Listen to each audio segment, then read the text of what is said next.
Egg Hunt. That's right, we're back with some more custom maps because, honestly, they're a breath of fresh air. And for this one, I want to beat this map using the Prince of Darkness, which did get a little bit of a change in the recent update. Very, very, very small. Basically, its buff to zombie damage is up from 1 to 3, aka 2 other necromancers. Now, correct me if I'm wrong, but according to the wiki, the Prince of Darkness buff does affect itself, so it is still a bit of a minor buff, but we'll talk more about that once we actually get it up. Let me talk about Egg Hunt, because this is actually not a unique custom map. This is actually a throwback to BTD5, which I guess I didn't recognize because it's only a map that was released pretty recently, and it was labeled advanced, but if I'm being honest here, given the length of the track, there are 2 different lanes. One goes on all the way through the top side of the egg, and then one goes through the zigzag. Yeah, this is probably advanced in the way that Ancient Portal is advanced, because even though, there are 2 different separate lanes, the fact that 000 sub solo with the first 2 rounds means it's a bit easy. Nevertheless, in my opinion, I think that's a cool thing to do. Basically, going into a map editor to find maps of previously, already existing maps from other games. Because, they already have a defined difficulty, albeit by Ninja Cube, which is not always accurate. But that is one, I complained about this last time I did a map editor showcase, and that is, it's impossible to find a quality map. If you search by most liked, it's, I'm not gonna lie, it's a lot of garbage. Trending is about as good as it gets, or featured, but that's only, 1 page or 2 of maps. So searching it by the name of existing maps in BT5 will almost always get you results, because people love recreating that kind of shit. Anyway, I don't know if you could have fit a tower in between the water and the entrance here on normal Egg Hunt. If people still play BT5, then let me know. But this is a really good spot for our future Necromancer / Prince of Darkness, because if you didn't know, putting Prince of Darkness in the front of the track is usually the best. Main reasoning so that it can accumulate Graveyard. Wildfire is probably the go-to crosspath for this one. Also, Hero Corvus, let me explain why. Let me first Nourishment for XP. It's been a hot minute since I used Corvus, but yeah, Corvus kind of fits its theme of undead monkeys. That's reason number 1. Reason number 2 is, I don't know, pretty good synergy, is it not? Because it takes a while for the Necromancer to actually do something. Or rather, the wizard, build up. Obviously, a Wallfire is really good right now, but if we were not playing on this map, and also purples are a bit of an issue, go ahead and use a spear for that, or level 3 ability. But it's been long known that Corvus is really, really strong early game once you get it. Literally, you don't have to use any spells, and just the spear itself, with the full range, can pop, I don't know, the first 30 plus rounds on its own. So that's a good synergy in terms of early game. Don't need to do anything else to build up into it. Just watch, and you're probably safe for this, straight up.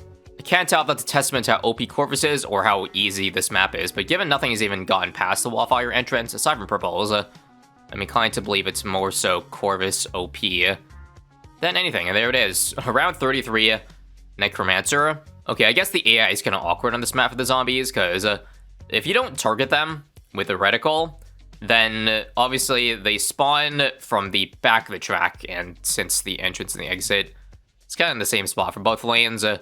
This is kind of the result. You got the zombies traveling in the opposite direction that you want them in, but I don't think it's too big of a deal, at least I hope. And nice, there is space for an out buff. Let me see if there's a space first for an early discount. It would have to be on the side here, not the worst in the world. I might just do it though.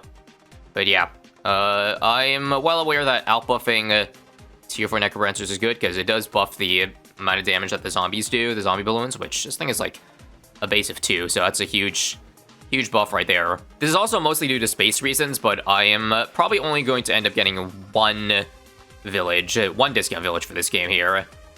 Let me see if this is good for around 40. Yep. Necromancer basically sold that. Also, I should really keep remembering to use Nourishment on Corvus. Although, I'm gonna be honest, it's probably not necessary in order to beat this map. Again, Ninja Kiwi really fooled me with the advanced difficulty. I wanted to pick a map that, I don't know, was difficult enough, but this is real. This truly is, truly feels like more of an intermediate than anything else. But if it was harder, I think I would have put more effort into maximizing nourishment XP. Because in terms of saving money for late game defense, I think Corvus almost perfectly covers the pod's weakness in that the strong bloons. It's got 2 abilities, got Overload, you got Ancestral Might, aka known as Big Hands. At least I like to call it Big Hands. I just moved it to the side, by the way, just so it gets the Jungle Drum buff. I think we can honestly, given how strong Corvus is, save up straight to Necromancer. If anything, we probably gotta slow down the nourishment once we get close to the 28k, so that we have mana to spend on other spells. I very well may not need to use any Corvus spells at all, because seriously, I'm beating Moabs solo with a Necromancer. Just watch, there's 1, there's 2, okay, maybe not, I'll use 1 spear for that, but there's 3, and we're only like 3k off now. I may be washed, but even this might be a little bit too free for my liking. But there's the pod, and there's, you see, the buff, which does, it should stack on itself, given that the icon is on itself as well. So yeah, we got +2 damage on every zombie bloon coming out here, which obviously doesn't do much for the BFEs and the Moabs, because I think the BFEs have a base 100 damage, but the zombies are similar to the Necromancer, so that +2 is actually pretty big, I think. Now, let's start buffing.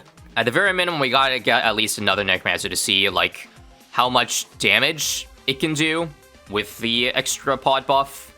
Again, should be 024, because I think the Wallfire can still clip Moabs on this side. And honestly, ooh, this is a good spot, but it's just not under the village range. So instead, I'll just put it on the right side here. There is another one. Well, when something's performing so well, you know the drill. If we really want to see it in true action, we should just see how much money it can save up and or go further into free play. It's just the further we go into free play, I don't think the pod is really built for true deep free play. It just won't have the single turret keep up, and Corvus will not be of too much help either in terms of soloing the entire ZMG layer and all of that. I know Azili is like the perfect, should be the perfect hero for it, but once again, I said, early game, I just want an easier time, although, given how this is looking, I definitely could have gone away with an Azili start. Azili, I think, makes the zombies have more pierce, which is obviously very good, but she also has Hex, so that can one-shot literally every bloon, including bad, so don't have to worry about that at all. But yeah, here's some slight difficulty with the zombie here. But still, nothing really much to worry about. I think if I do want to add more to the defense, it's very obvious that we just need a glue to slow things down. Also, the merit for going for the other cross path, 205 or 204, would be for lifespan reasons. I believe it lasts a couple seconds longer. So you see right now, like, the zombies are timing out pretty early. I guess, not even reaching the top of the map there, nor the middle. Now, is that a big deal? If you ask me, probably not, because rarely ever are balloons getting to the top side in the first place. It's really just the ZMGs. Again, since we can still solo them or deal with them, I'm not gonna bother using any of Corvus' spells. Just keep on nourishing, and maybe, hopefully, we can end up getting a level 20 by the end around 100. That would make it much easier, because I'm pretty sure the Overload gets increased damage. But if we can't get Overload, then that's okay. I think Ancestral might also be enough. Pun slightly intended there. Okay, I actually do need to use spells here, because I realized that we ran out of zombies completely, because we took too long to beat ZMGs. Whoops. That's my bad. What will I do now to defend? Probably Frost and Repel. The ultimate stalling towers. And this as well, Storm.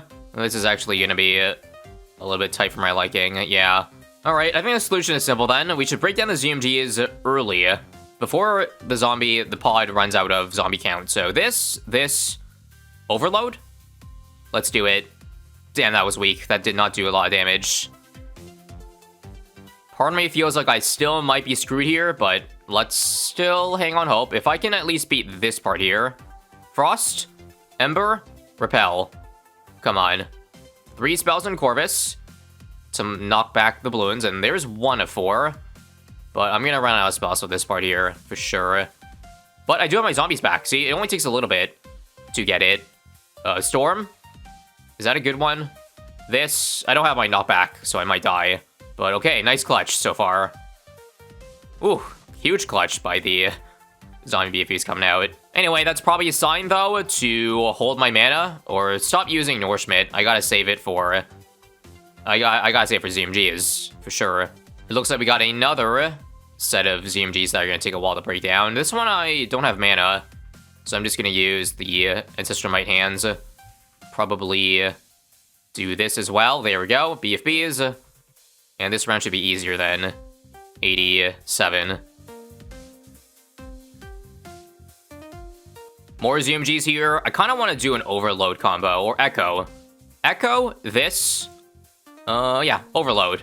That was nasty. I broke down all the ZMGs at the same time. Huge combo right there, and now we're up to 80k. It would be the dream to finish with 100. Before that, we got DTs to deal with, and we don't have any BFBs. We need 2,000 Graveyard, I think, to spawn them out. I think we probably die here. I'll use a Frost, because I cannot see what's leaking and what isn't. Frost and Ember. Given that we're getting... Yeah, I don't think this is going to hold, though. I'm going to need at least some utility in the form of a Relentless. And then another opportunity here to Echo. I'll do Big Hands, because Overload's on cooldown. Uses this. Cast. Cast? I used the wrong button, because I'm an idiot. But okay. It doesn't matter, because I have enough mana to still use all of that. And that's a clean 94. DTs we obviously have no worries with. That's the pod's strength. So in the meantime, I kind of want to take a look at the Necromancer's DPS. To see, well, how much it's doing. It doesn't... Oh, I used the wrong button. But this one's not getting output for some reason. It should be the second closest one. But why is it not receiving it? Should be in range. Yeah? But I see only the top one is being given the buff. Yeah, am I tripping or what? It's not giving it to this sub here. But I just never see it, aside from one AMD. This is distracting me from the fact that it is annihilating 96 right now, but... I'm a little bit confused here, because again, this should be buffing 2 towers at a time. But I've never seen it show up yet. Okay, enough of that. 1 Big Hands, no Echo this time. Let's get back to full mana. And yeah, we're back to 90k. I can't use other spells while this is active, sadly. I'll pull up my Frost, though. Lot of mobs here, but we are good. This is definitely an Overload round. I don't have damage for this. Unfortunately, I'll have no mana. I'll be for 98. Scary. Echo Overload barely even touched the F-Zombies there. That's not good. I repeat, not good. I got a Spear here, and then use a Storm for extra mob damage. We're at level 17 now, but yeah, I don't have enough for this. There's no shot. So that's concerning for round 100. What is the cheapest thing I could spend in order to pass this round here? Let me watch again how much damage the Overload does. So 234k to 239, so 2.5k each on the ZMGs. I can see why it didn't breach it. It also just occurred to me that both track lengths are pretty much the same length. Kind of threw me off guard a little bit. Anyway, Repel, Echo, and again, this ain't gonna do it, is it? Nope. Alright, fine. First strike before we blow our brains out, trying to think of something better than this. This will break down one of the two, and I'll just let us manually beat the rest. Overload soaks through layers, right? Yeah, see, we still got ZMGs left, or BFBs, and we have, oh, I shouldn't have used Frost there. I might need it next round. But Frost, Repel, and that should be enough, but probably, I would probably say too much used. I'm not gonna lie, but a pass is a pass. We'll use one first strike now, just get rid of one ZMG. But here we go. Let's see what we can do this round. I don't know what Corvus Plus I wanted to use, honestly. Other than, I know Ember is good, so I'll do this and this for double that. Spear for max damage. We'll do a Storm as well. It looks like I'm dead, so I'm gonna trample that. But I guess somehow, the pod is cleaning up. Somehow. The fact that no more balloons are coming from the entrance, though, is good. Now I can fully focus on balloons coming on the backside. Very good. Let's just dismiss Storm so that we have more mana for the end game here. And okay, I was scared for nothing. 98 was so free. 99 should also be free. Actually, is there a spell that knocks back DDTs? Like Repel? I'm just curious because we actually might die. That was so close. So close to leaking, but we did it. We done did it. Now, do I have enough mana for, I think Ancestral Might Echo is probably the way to go here, but I don't have the mana yet, so I'll hold on. Echo, this, Ancestral Might. Go, go, go. Anyway, I'm pretty sure this map is long enough that I can do 2 first strikes, so that's probably all I need to beat this. If I use it now, should be up in time. Yeah, it's gonna be up in time. The only issue is, do I have enough for that 2 first strikes works? Because damn, Corvus without level 20 is weak. I think it's gonna be enough. Now, oh crap, it's BFBs, okay. I gotta do a little bit more damage, but we're pretty much there. Come on. Last minute, now. Moabs, what the hell? I saw Moabs for a frame, but somehow they got one shot. Well, I'm not gonna complain, GG. Overall, the pod did a lot of damage. 67% approximately, so pretty good. I'm not gonna lie, I don't think it's really worth going for Necromancers on top of the pod. Because, yeah, they only did 1/10 of the damage. Maybe it's because this one didn't get outbuffed, but still. A bit of a weak showing, not gonna lie. Anyway, I just realized that, well, now I'm able to spend some money. I don't think I really care about hitting 100k. Let's actually freaking go for Perm Brew. And now that I don't care about spending money, isn't Abyss of War pretty good? Like, 20% Pierce on all the zombie loons coming out. Which should help for, you know, more the free play rounds here. But yeah, just curious if Big Stall is good, Super Glue as well. We're going all in now. Okay, it's funny I mentioned all in, only to end up still dying to round 103, so yeah, rip the Pierce issue. Perhaps an Echo and a Trample can help with that. Echo, Trample, and an Ember. I don't know. And this ability. But we're running low on zombies, so this might be a GG.